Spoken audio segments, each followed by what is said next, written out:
வணக்கம். மாலை முரசு செய்திகளை விரிவாக பார்ப்பதற்கு முன்பாக முதல் தலைப்புச் செய்திகளை பார்க்கலாம். டெல்லியில் உள்ள காந்தி நினைவிடத்தில் குடியரசுத் தலைவர் திரௌபதி முர்மு மலர் தூவி மரியாதை. குடியரசு துணைத் தலைவர் சி.பி. ராதாகிருஷ்ணன் மற்றும் மத்திய அமைச்சர்கள் காந்தி நினைவிடத்தில் மரியாதை.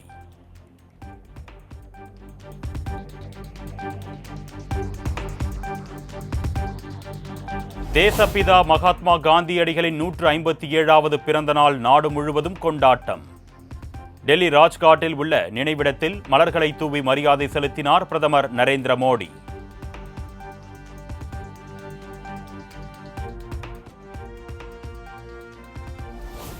தைரியமும் எளிமையும் பெரிய மாற்றத்திற்கான கருவிகளாக மாறும் என்பதை நிரூபித்தவர் மகாத்மா காந்தி. விக்சித் பாரத் திட்டத்தில் அவரது பாதையை தொடர்ந்து பின்பற்றுவோம் என்றும் காந்தி ஜெயந்தியையொட்டி பிரதமர் மோடி வாழ்த்து பதிவு.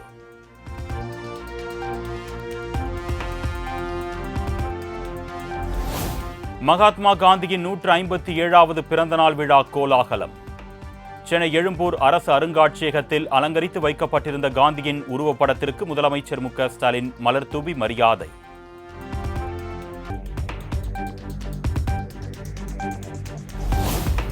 பக்தி, ஞானம் மற்றும் தைரியம் ஆகியவை எப்பொழுதும் நம்மை வழிநடத்தட்டும். நாட்டு மக்களுக்கு பிரதமர் நரேந்திர மோடி விஜயதசமி வாழ்த்துக்கள்.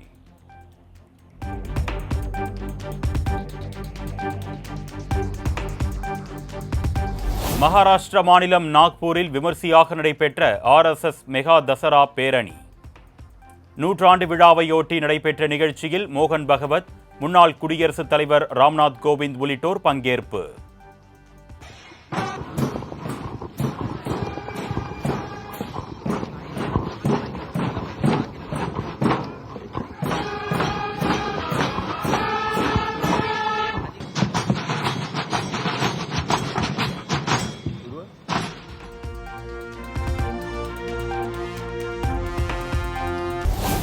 விஜயதசமியை முன்னிட்டு தமிழகத்தின் பல்வேறு பிரசித்தி பெற்ற கோவில்களில் வித்யாரம்பம் நிகழ்ச்சி. பெற்றோர்கள் தங்களது குழந்தைகளை அழைத்து வந்து அரிசியில் ஆ எழுதி கல்வியை துவங்கினர்.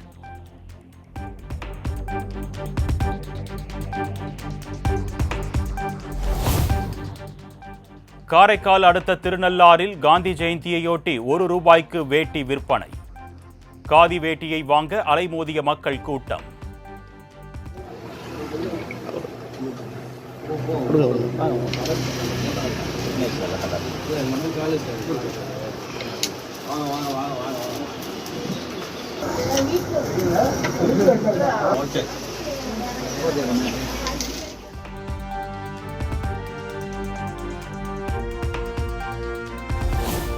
குலசேகரப்பட்டினம் முத்தாரம்மன் கோவிலில் தசரா திருவிழா கோலாகலம். சிகர நிகழ்ச்சியான சூரசம்ஹாரத்தை காண குவிந்து வரும் பக்தர்கள் கூட்டம்.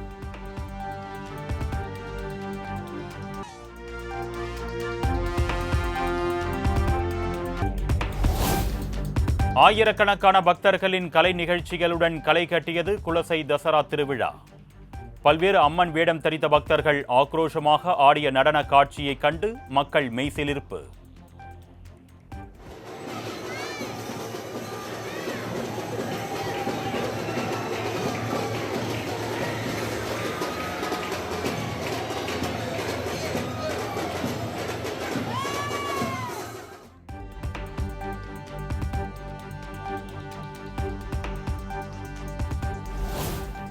குலசேகரப்பட்டினம் முத்தாரம்மன் கோவிலில் தசரா திருவிழாவை முன்னிட்டு பாதுகாப்பு பணியில் 4000 போலீசார் குவிப்பு.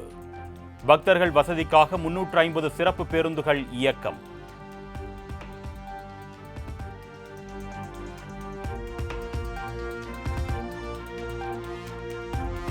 திமுக பயப்படுகிறது என்று கூறுவதற்கு இந்தியாவில் எந்த கட்சிக்கும் அருகதை கிடையாது. கனிம வளத்துறை அமைச்சர் ரகுபதி காட்டம். பயப்படுகிறது என்ற சொல்லை சொல்லுவதற்கு இந்தியாவிலே எந்த ஒரு கட்சிக்கும் அருகதை இல்லை. பயமுறுத்துவதற்கு எந்த கட்சிக்கும் தகுதியும் இல்லை. அந்த அளவுக்கு அடிப்படையிலே பலமான கட்சி இன்றைக்கு திராவிட முன்னேற்றக் கழகம்.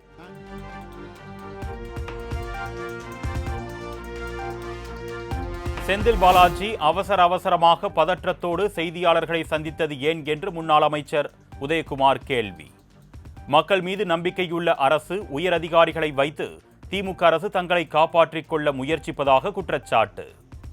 இப்போது நேற்றைய தினம் செந்தில் பாலாஜி அவசரமாக என்று சொல்வதை காட்டிலும் பதட்டத்தோடு அவர் செய்தியாளர்களை சந்தித்து கூறிய கருத்துக்களும், இவ்வளவு பதற்றப்பட்டு அமைச்சர் என்ன சொல்ல வருகிறார் என்பது நமக்கும் புரியவில்லை, நாட்டு மக்களுக்கும் தெரியவில்லை.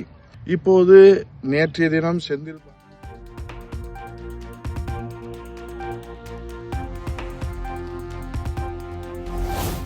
அரியலூரில் பழமை வாய்ந்த கோதண்ட ராமசாமி கோவிலில் 83 ஆண்டுகளுக்கு பிறகு விமர்சையாக நடைபெற்ற தேர் திருவிழா. வடம் பிடித்து இழுத்து தேரோட்டத்தை தொடங்கி வைத்த போக்குவரத்து துறை அமைச்சர் சிவசங்கர்.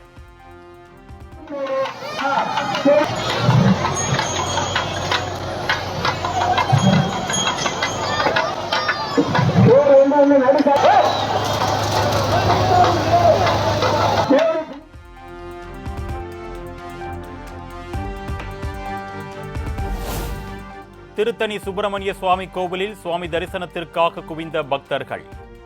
அதிகப்படியான வாகனங்கள் அணிவகுத்ததால் மலைப்பாதையில் கடும் போக்குவரத்து நெரிசல்.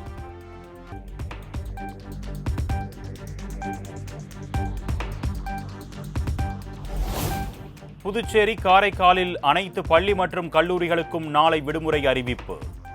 கல்வித்துறை அமைச்சர் நமச்சிவாயம் தகவல்.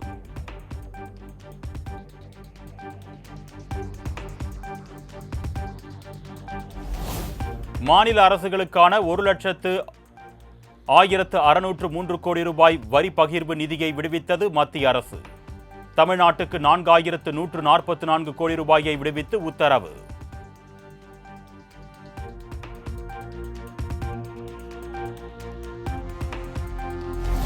அதிகபட்சமாக உத்தரப்பிரதேசத்திற்கு 18,227 கோடி ரூபாய் விடுவிப்பு.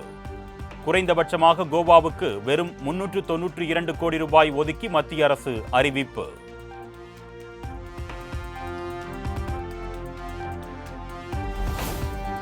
டிசம்பர் 5 மற்றும் 6 ஆகிய தேதிகளில் இந்தியா வருகிறார் ரஷ்ய அதிபர் விளாடிமிர் புதின். பல்வேறு விவகாரங்கள் குறித்து பிரதமர் மோடியுடன் ஆலோசனை நடத்தியிருப்பதாக தகவல்.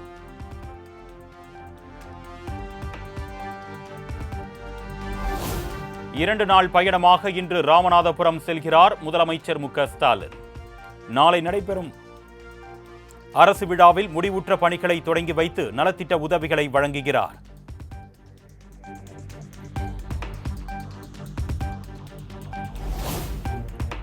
முதலமைச்சர் வருகையையொட்டி ராமநாதபுரம் மாவட்டத்திற்கு இன்றும் நாளையும் ட்ரோன்கள் பறக்க தடை. மதுரை மாவட்டத்திலும் ட்ரோன்கள் பறக்க தடை விதித்து மாவட்ட ஆட்சியர் உத்தரவு.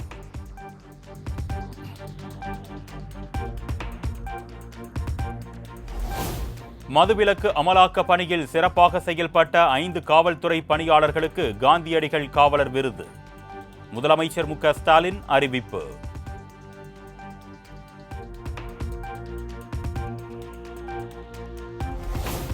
தூத்துக்குடி புல்லாவெளி கடற்கரையில் இருந்து இலங்கைக்கு பீடி இலைகள் கடத்த முயற்சி.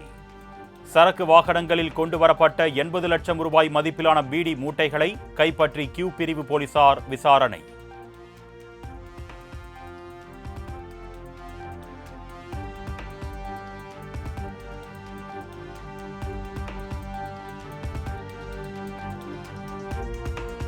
சென்னையில் ஆபரண தங்கம் விலை சவரனுக்கு 560 ரூபாய் குறைந்து 87,040 ரூபாய்க்கு விற்பனை.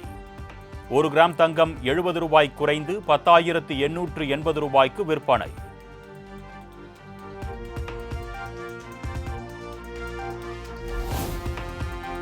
பழனி முருகன் கோவிலில் நவராத்திரி விழாவை முன்னிட்டு வன்னிகாசூரனை வதம் செய்யும் நிகழ்ச்சி கோலாகலம். ஆயிரக்கணக்கான பக்தர்கள் கலந்து கொண்டு தரிசனம்.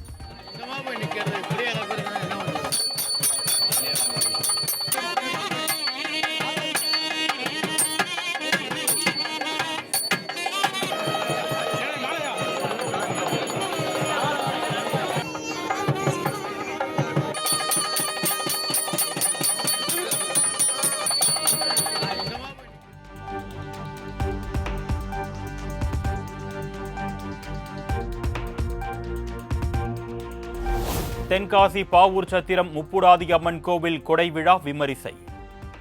முளைப்பாரி ஊர்வலத்தில் திரளாக பக்தர்கள், பெண்கள் பங்கேற்று வழிபாடு.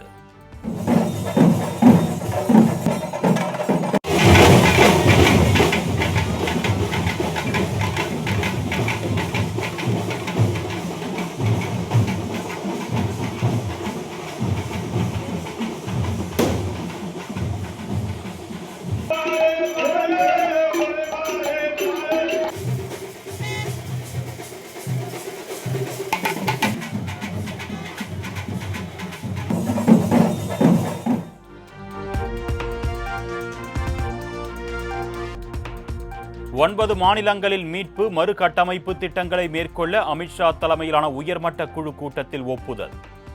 ஆந்திரா, கேரளா, உத்தரப்பிரதேசம், அஸ்ஸாம், ராஜஸ்தான், ஒடிஷா உள்ளிட்ட 9 மாநிலங்கள் பயனடையும் என்று உள்துறை அமைச்சகம் தகவல்.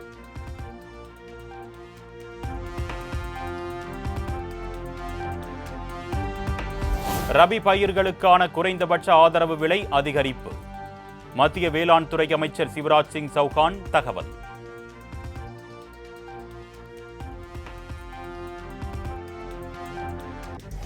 அமெரிக்காவின் 51வது மாகாணமாக இணைந்தால் கோல்டன் டோம் எனப்படும் வான் பாதுகாப்பு திட்டம் இலவசமாக கிடைக்கும். அமெரிக்காவுடன் கனடா ஏன் இணையக்கூடாது என்றும் அதிபர் டொனால்ட் ட்ரம்ப் கேள்வி.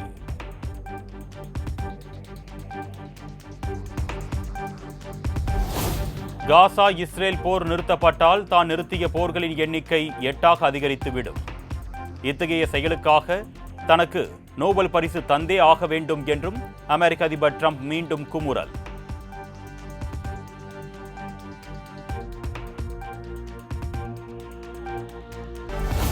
இந்தியா மேற்கிந்திய தீவுகள் அணிகளுக்கு இடையிலான டெஸ்ட் கிரிக்கெட் போட்டி இன்று தொடக்கம். வெற்றி பெறும் முனைப்பில் இரு அணி வீரர்களும் தீவிர பயிற்சி.